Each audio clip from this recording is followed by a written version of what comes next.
It was 2 a.m. Ibrahim Traoré was still in his office. Phones were ringing non-stop. The central bank president, economy minister, and several advisors were in an emergency meeting. Terrible news flashed on the screen. French banks halt money transfers to Burkina Faso. IMF suspends loan payments, CFA franc being withdrawn from market. The country's economic collapse could begin within hours.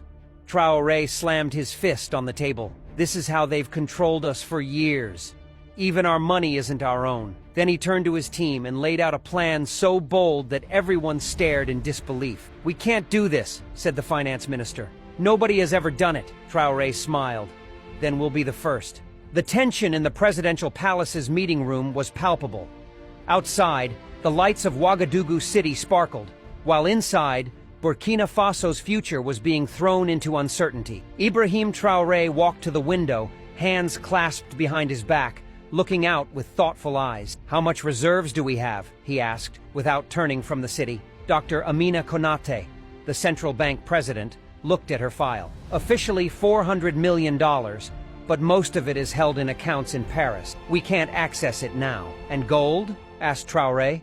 "We have 78 tons of registered gold reserves, but—" Dr. Konate hesitated. "But that too is in France," Traoré completed with a bitter smile. Economy Minister Ousmane Sonko shifted uncomfortably in his chair. "Mr. President, you need to understand the seriousness of the situation. You're threatening to leave the West African Economic Union. Rejecting the CFA franc is economic suicide." "Suicide?" Traoré turned, fire in his eye. "Or liberation? Tell me, Sonko, how can we be an independent country when we can't even print our own money? The CFA franc, the last chain of colonization?" Sonko spread his hands. "All of Africa uses this system. Mali, Niger, Senegal, all of them. And all of them remain perpetually poor," said Traoré, approaching the table. "Do you know why?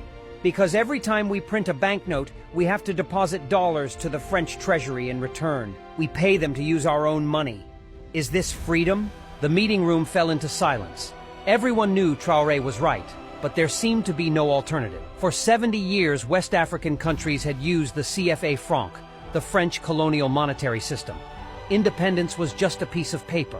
Real power remained in Paris. Dr. Konate took a deep breath. "Mr. President, we all know you're right, but practically what can we do? We don't have the infrastructure to create our own currency. No printing presses. And if people start withdrawing money from banks tomorrow morning," Traoré placed a file on the table. "That's why I've been secretly planning this for the last 3 months." The advisors looked at the file in surprise. "Operation Sankara," said